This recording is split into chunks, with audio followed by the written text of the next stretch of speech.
Okay, we've got a quorum.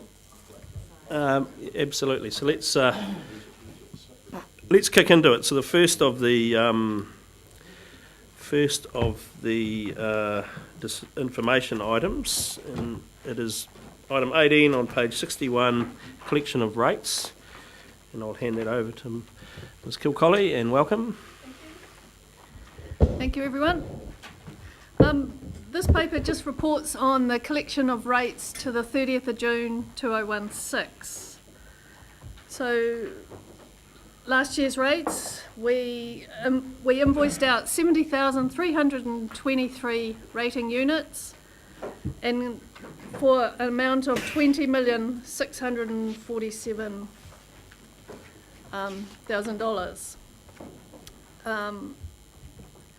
So the table one just explains the type of rates, the targeted rates, and the general rate, and the factors that are used to invoice them out.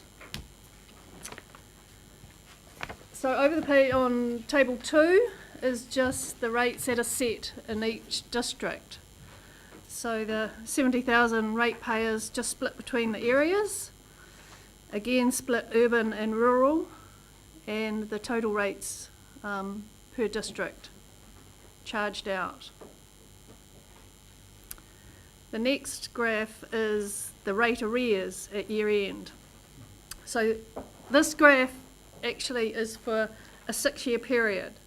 So currently at the 30th of June 2016, the total outstanding rates was 1.2 million. And that's not bad, considering over that period we actually charged out 108 million.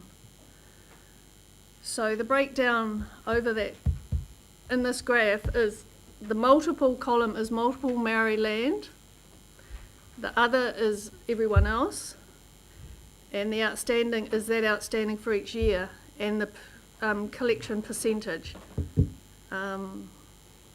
Obviously, after 6 years statutory barred, we have to write some off. But what happens now is the rates we collect now get applied against the oldest ones, so that when we have to do a write-off, so this year it looks like we're 96%, but it's because money we're collecting we apply against the oldest so that we write less off each time. So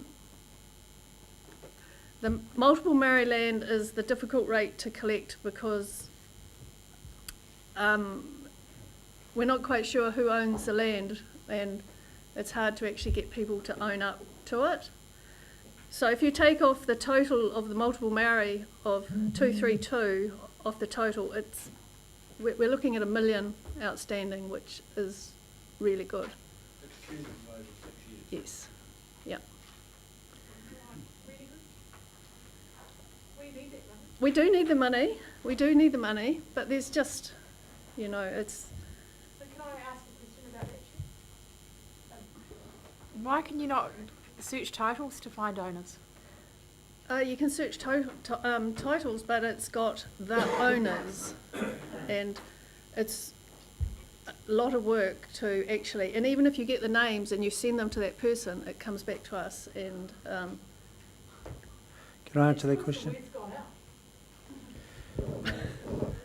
Can I answer that question? Yeah, so what you're dealing with here is multiple ownership, and the fact that a lot of the owners that would have passed on, and the land hasn't been succeeded to. So in fact, and I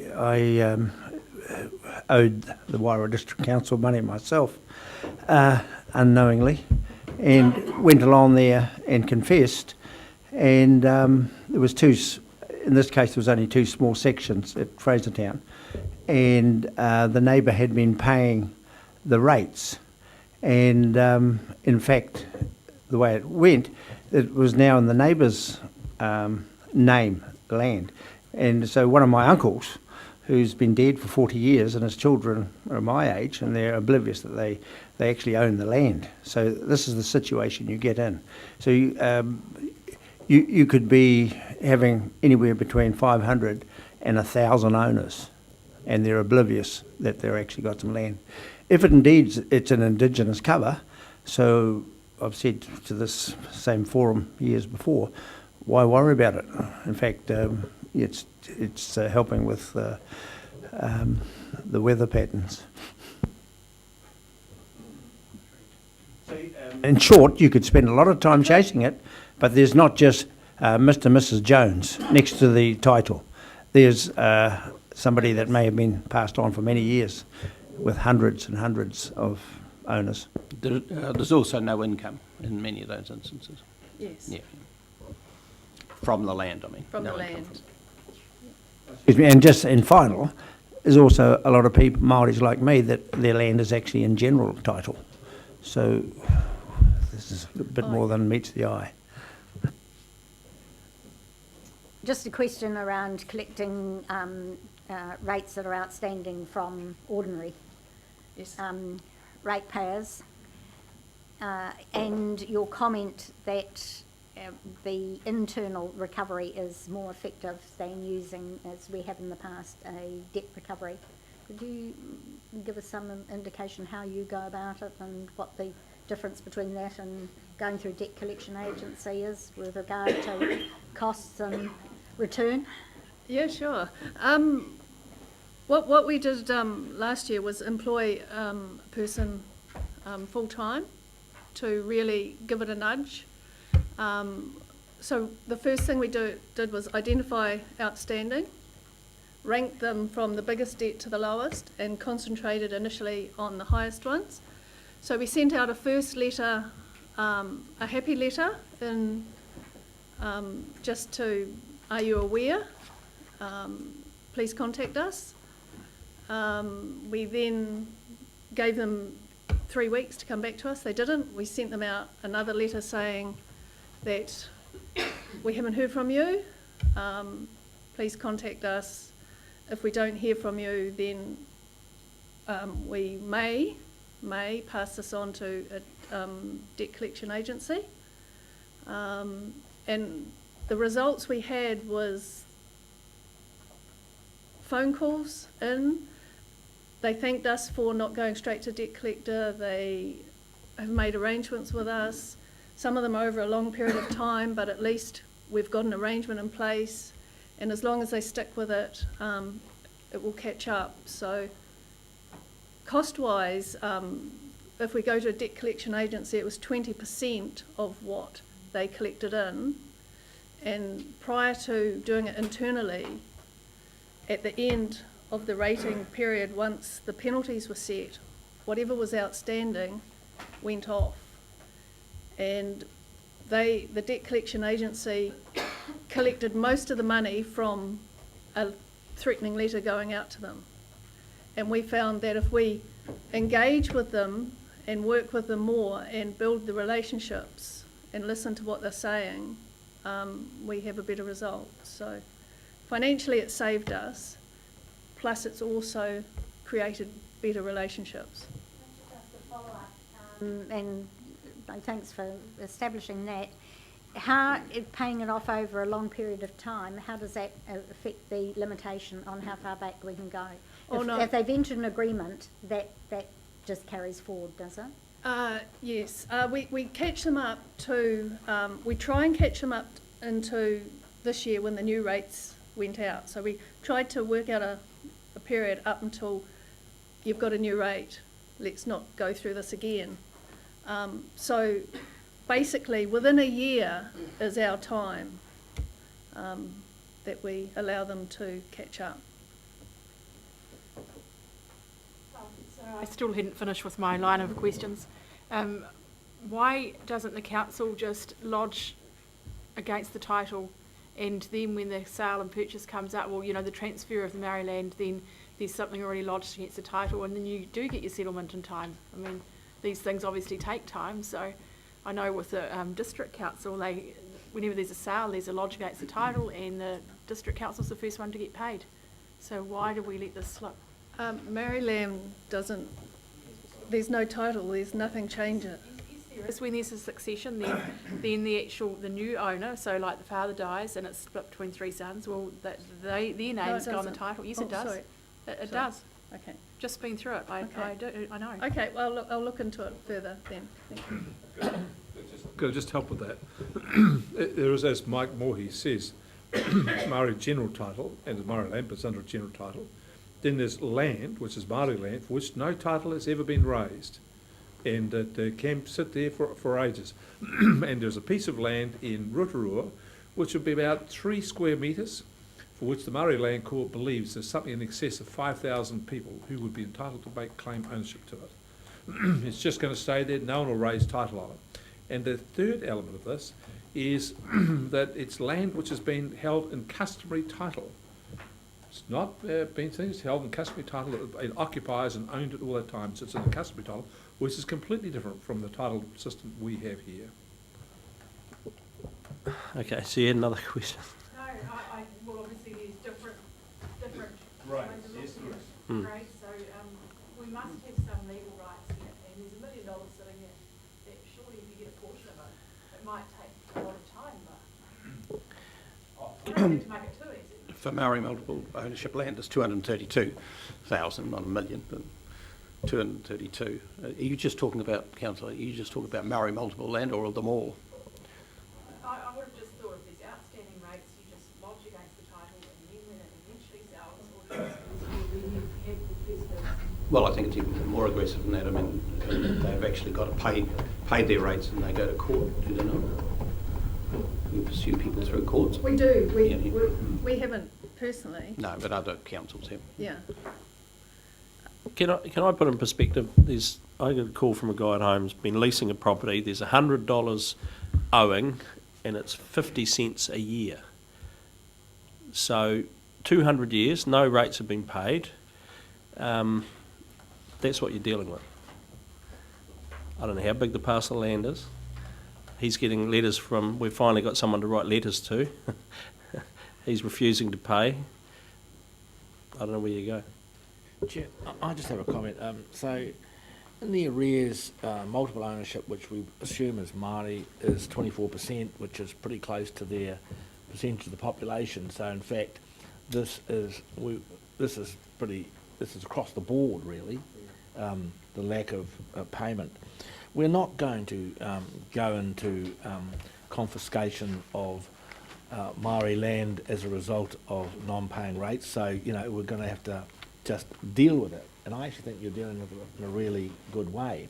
I would, this general one, even though there's over 6 years, a cumulative 1 million, eventually we've got to take, if we have a vociferous person, who's just saying, I'm not going to pay rates, eventually, after 5 years, you've probably got to have a good look. Would you think that's right? Oh, absolutely. No, we look all the time. No, but take him. He's got to go. Yeah.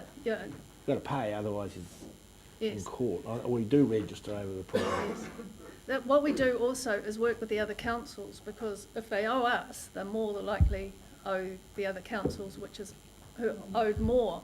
So we would tag ours onto theirs, or if it was a court case, well, I would tag theirs onto ours.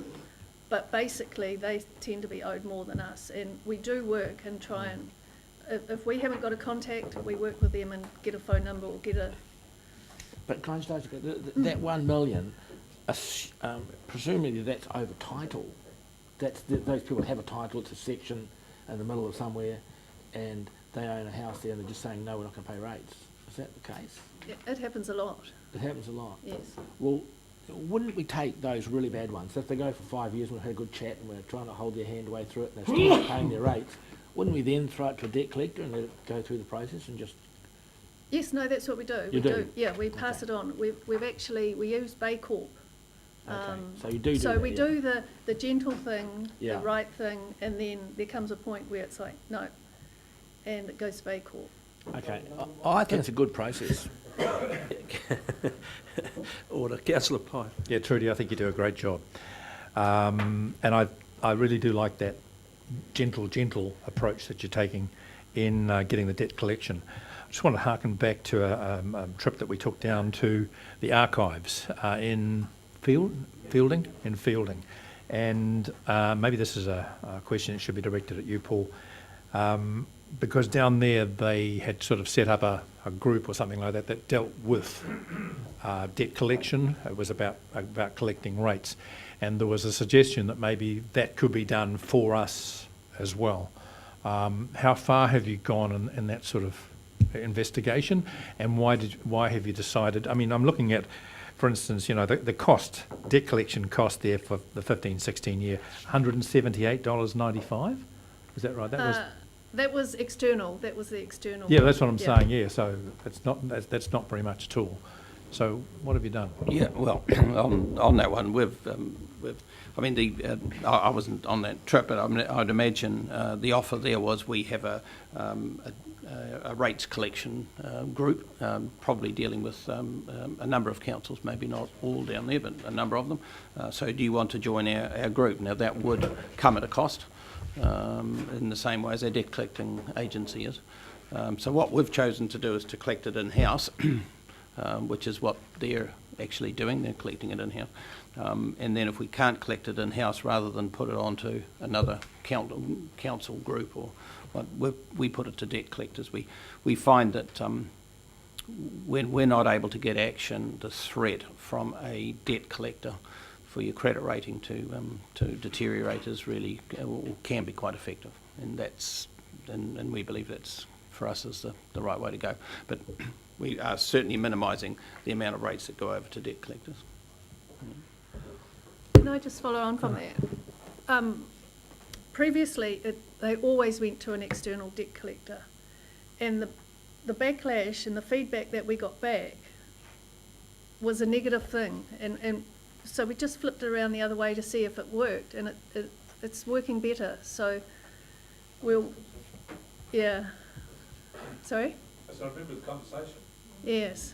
So we work with that, and then when it comes to the crunch, we do pass it on. Considering these titles are across the region, and presumably if we've got an issue, the TA will have an issue.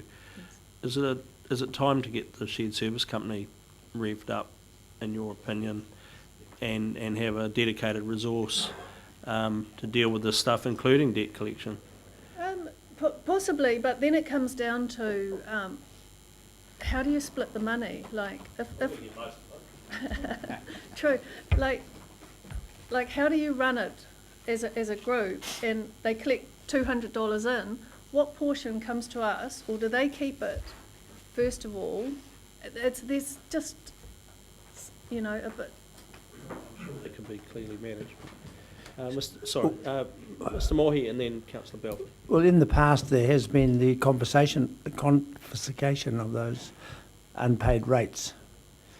Like, it worked in the early days when they did that to Maoris. I was just wondering whether you could do it this way.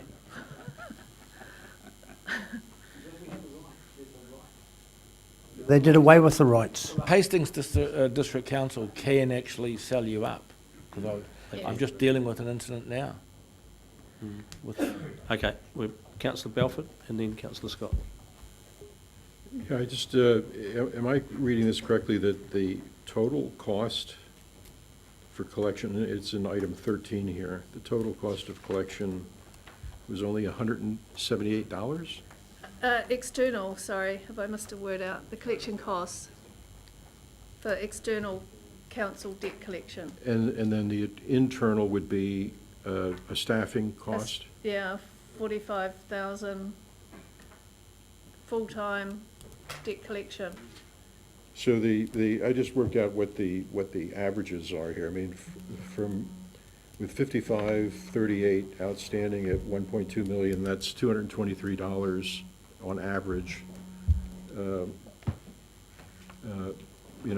per arrear, correct? If you divide 1.2 million by 5,538, the answer is $223. So that's the average bill we're chasing. So, and you're saying we're spending about $50,000 to chase that money. Yep. And the bottom two categories of under 150 and under 10, that's over 2,000 of these arrears. The under 10 are worth $2 a piece. the next category up is worth $65 apiece. So at some point, I mean, from a marketing standpoint alone, you would look at this and say, what's the cost of acquisition, sort of recovering these? And it just doesn't make any sense to do much more than send a letter, maybe. Yeah. So is that the way you triage this? Yes, it is.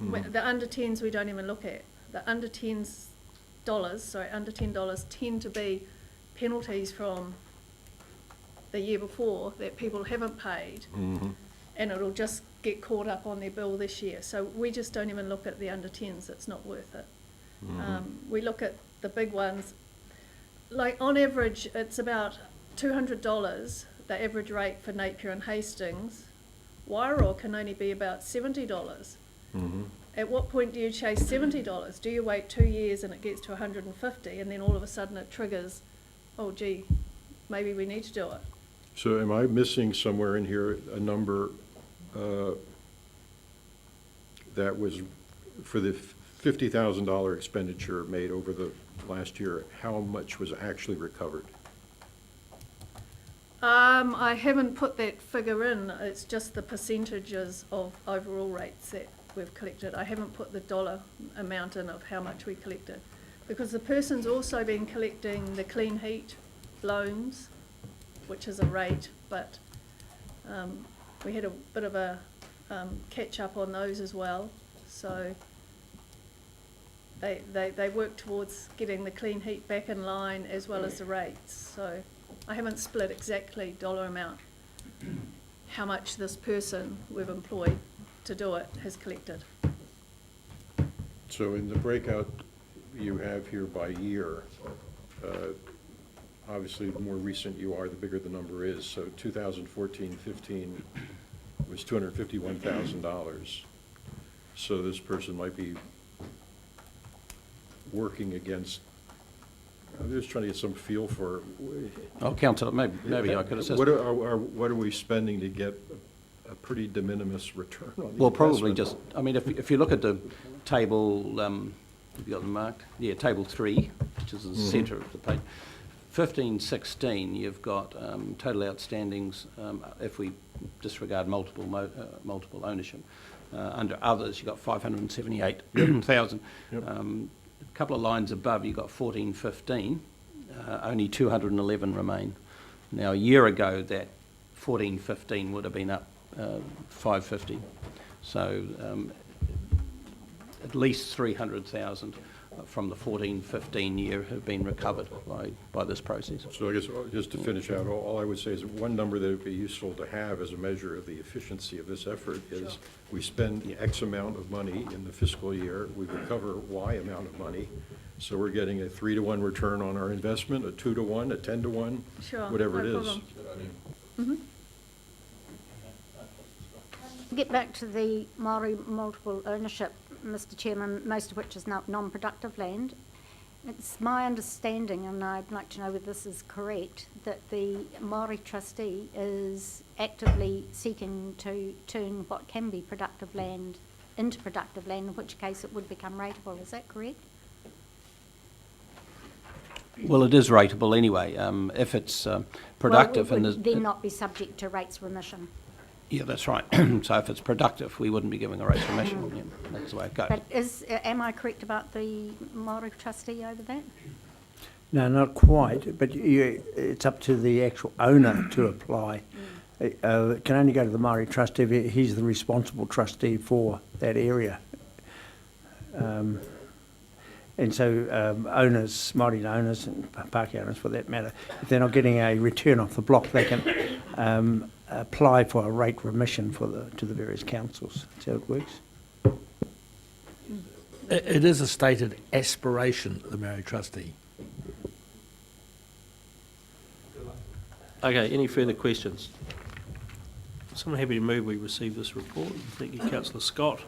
Seconded, Councillor Pipe. You wish to speak?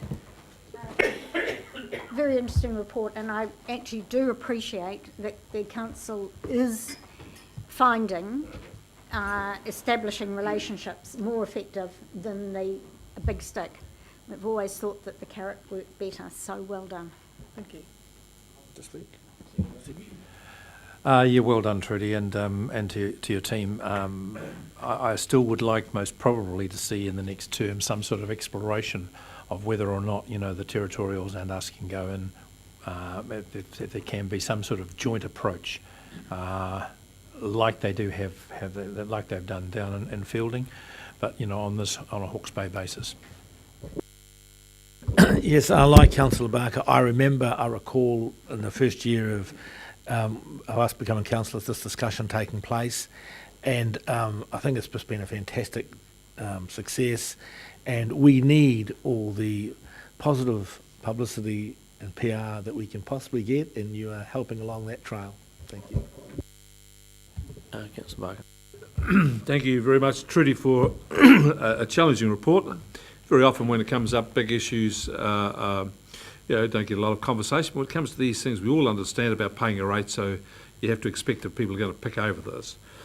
Can I just say, I do come back to the point about whether we go to an alternative or we stick with what we've got.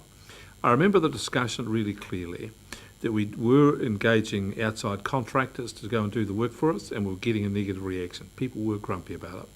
And we made a conscious decision to swap to doing it in-house, and the grumpiness diminished. I also think it would be true if that would continue to be true, and we would lose the position we've got if we went to some joint approach. Because the simple thing is, we're going out there asking on our own behalf for our money. If we go and send someone else out, no matter who it is, what it is, someone else is asking for our money on our behalf. And I just don't think we'll get the same reaction. I think the thing we've got running here is pretty good. Can I also just make mention of the complicated issue of Māori land? Now, if it's Māori land and on a general title, it's in a different category. But we need to remember that this is a super, super sensitive issue, because thousands and thousands of hectares of Māori land was taken from Māori by local councils, by all sorts of means. In the far north, they put a tax on owning a dog. Because people weren't registering the dogs, the council then went along and took land off them because for their back taxes on dog ownership. There's all sorts of trickery has gone on in this regard. And one of the big things in settling treaty settlements is to address that land loss, which has been not just simply at the instigation of the Crown, but at the instigation of local councils. And we're here against a couple of really complicated issues. Firstly, when the Treaty Waitangi was signed, Article 2 gave Māori complete and undisturbed possession of their lands, forestries and the fisheries, and the taonga. Now, complete and undisturbed possession is not a complicated thing to get your head around.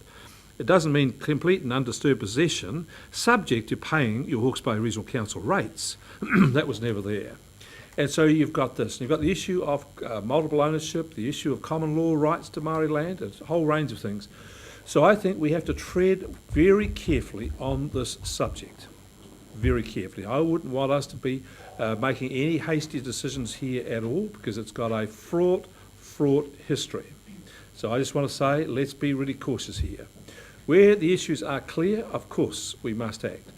And I agree with the Councillor Balfour. I'm looking forward to a report on the efficiency, but I'm not so phased with that, because on occasions you just have to go and do what you have to do regardless of the cost, because if we do not take some action about enforcing our rates and action to complete it, everybody will say they don't care. And we'll go from whatever it is, 97% to zero, because we don't care. So we have to care, we have to do things simply to make sure that things are done. And I think you've done a fine job here. There's always going to be some losses. Not every cent of tax is paid to central government, and all we try and do is maximise the take and minimise the loss, and we're doing pretty good, I think. So thank you for your work. Excuse me, no further speakers. Put the motion, and all those in favour please say aye. Contrary, no. Carried. Thank you.